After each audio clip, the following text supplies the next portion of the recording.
Selamat siang adik-adik semua, salam jumpa lagi bersama kakak pengasuh di hari Minggu ini. Bagaimana keadaan adik-adik semua? Kakak pengasuh berharap adik-adik semua dalam keadaan baik dan semua dalam lindungan Tuhan. Di hari Minggu ini kita akan mendengarkan cerita, namun sebelum itu kita akan membaca firman Tuhan. Firman Tuhan di siang hari ini terambil dari kitab Perjanjian Lama, Mazmur 8 ayat yang pertama hingga ayatnya yang ke-10. Tapi sebelumnya mari kita berdoa. Ya Tuhan kami, di hari Minggu hari Tuhan yang kudus, kami anak-anak-Mu rindu untuk membaca, rindu untuk mendengar sabda kebenaran firman Tuhan. Kiranya firman yang akan kami baca ini dapat tertanam dalam hati-hati kami dan dapat kami lakukan dalam kehidupan kami sebagai anak-anak Tuhan. Berfirmanlah bagi kami ya Tuhan, karena kami anak-anak-Mu sudah siap untuk mendengar sabda kebenaran firman Tuhan. Dalam nama Tuhan Yesus kami berdoa. Mazmur 8 ayat yang pertama hingga ayatnya yang ke-10 dengan perikop manusia sebagai makhluk mulia.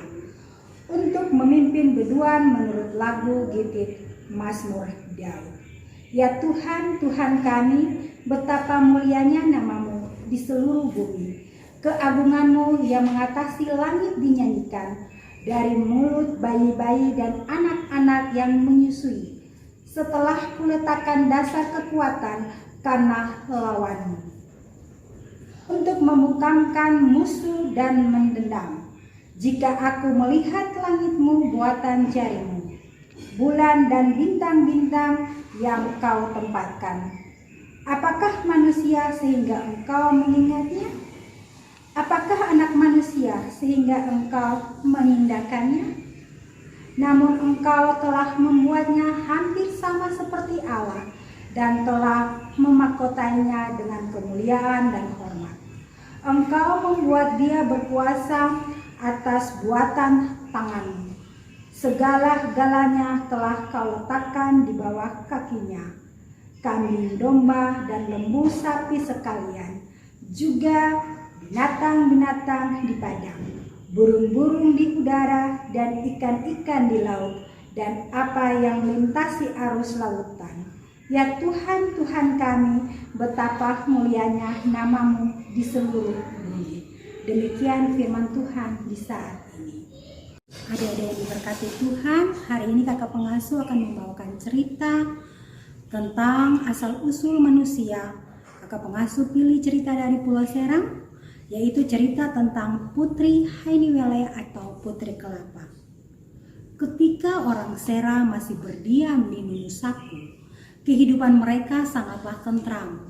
Kemudian lahirlah Putri Hainiwele dengan cara yang tidak masuk akal atau irasional. Putri Hainiwele mempunyai nama lengkap yaitu Rati Hainiwele. Putri yang sangat baik hati dan memiliki kecantikan yang tidak ada bandingnya. Dan ia mempunyai seorang ayah yang sangat sakti. Namun itu tidak membuatnya sombong dan juga merendahkan orang lain. Sebaliknya ia sangat murah hati, terlihat dengan ia membagi-bagikan hadiah secara cuma-cuma kepada penduduk desa yang hadir dalam acara pesta Maro.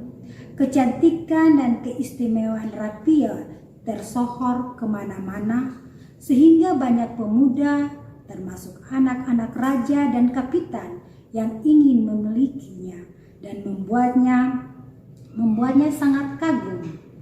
Dan tidak sedikit yang iri hati kepadanya. Dan untuk menghindari konflik, orang tua Rapi menasihatinya untuk tidak menerima satupun lamaran yang ditujukan padanya. Pada suatu hari diadakan pesta Tari Maro di Tamene Siwang. Pesta itu diselenggarakan oleh 9 keluarga dan mereka yang menjadi penari dalam acara tersebut selama 9 hari.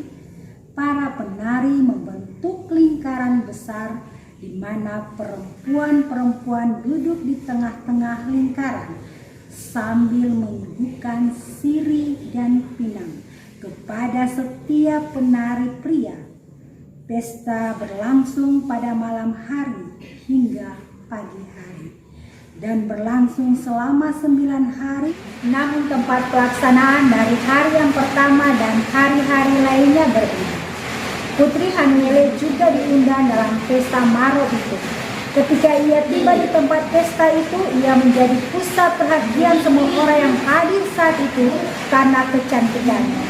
Ia pun menari bersama penduduk yang ada pada saat itu. Ketika ia hendak membagi-bagikan sirih dan pinang seperti biasanya yang dilakukan oleh para penari perempuan pada pesta hari ke-9, Raphael terbunuh. Ayahnya berusaha untuk mencari siapa yang membunuhnya, namun tiada yang mengakuinya. Karena itu ayahnya memotong-motong tubuhnya menjadi beberapa potong dan ditanam pada tempat yang terpisah, kecuali tangannya. Beberapa hari kemudian, di tempat di mana potongan tubuh Raphael dikuburkan, tumbuhlah tanaman ubi-ubian dan pohon sagu yang menjadi makanan pokok penduduk Pulau Seram. Tangan Raphael di bawah ayahnya di kehadapan Mulua Satane, yang pada waktu itu menjadi pemimpin manusia di situ. Mulua Satane sangat marah dan membuat pintu dengan 9 lingkaran, dan ia duduk di samping sebuah batang pohon di samping pintu itu sambil memegang tangan Hanuele yang ditaruh di sisi. Orang-orang diminta berkumpul di situ dan Mulua mengumumkan bahwa ia akan meninggalkan. Tetapi sebelum orang-orang itu disuruh berjalan melewati pintu dengan 9 lingkaran yang dibuatnya, mereka yang berhasil melalui pintu itu akan tetap menjadi manusia, sedangkan yang tidak akan berubah menjadi binatang. Dan sejak saat itu Mulua Satane meninggalkan tempat itu dan menetap di Gunung Sorohua.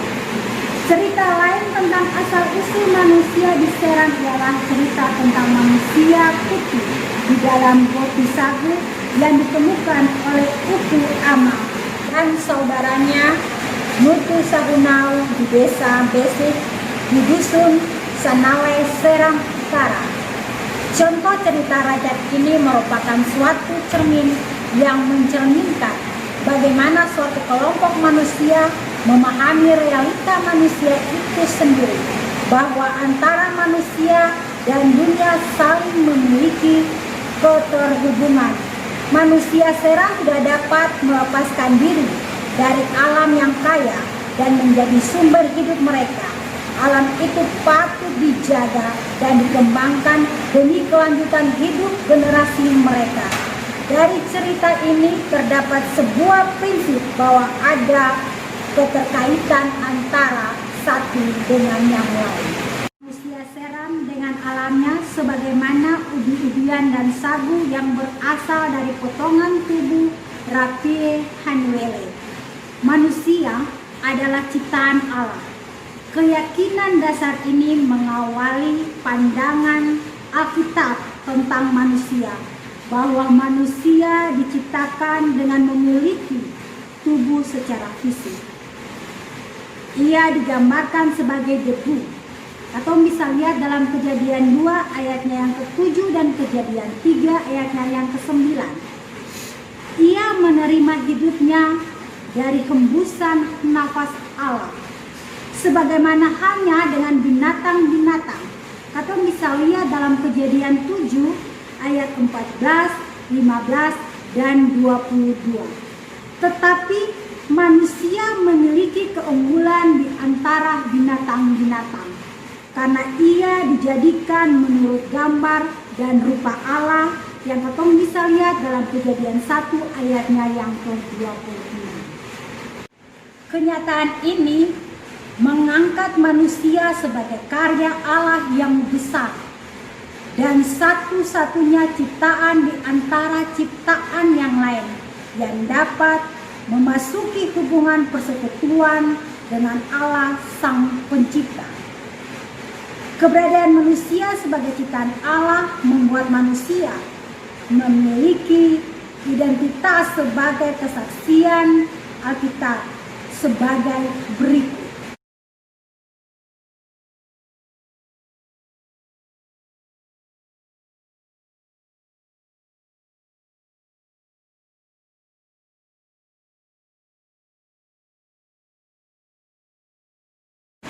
Demikian katong pencerita di hari ini. Sebelum katong mengakhiri ibadah sekolah minggu ini, mari katong berdoa syukur. Lipat tangan dan katong berdoa. Tritunggal Allah Bapa, Anak, dan Roh Kudus. Di hari Minggu, hari Tuhan yang kudus, kami anak-anak remaja satu dari sektor 1 sampai 19 boleh selesai dengan ibadah sekolah minggu. Kiranya ibadah yang kami lakukan, Bapa mau berkati kami semua yang beribadah kepadamu. Kami mau mendoakan anak-anak asuhan kami. Bapa taruh kepada mereka roh takut Tuhan serta dengar-dengaran kepada orang tua. Berkati pendidikan mereka, walaupun pada masa pandemik ini mereka harus belajar di rumah-rumah mereka. Tapi itu tidak mematahkan semangat mereka untuk meraih masa depan mereka. Orang tua mereka juga tak lupa kami doakan. Bapa berkati mereka dengan pekerjaan-pekerjaan mereka. Bangsa dan negara juga kami doakan. Bapa berkati dan Bapa pulihkan bangsa ini. Gereja Tuhan di tengah-tengah dunia ini juga Bapa Engkau berkati. Dan sebelum kami mengakhiri doa ini, kami mohon penyertaan-Mu. Kiranya kasih karunia dan damai sejahtera daripadamu Bapa menyertai kehidupan kami semua hari ini terus kekal sampai selama-lamanya. Amin. Ibadah selesai, selamat hari Minggu, Shalom.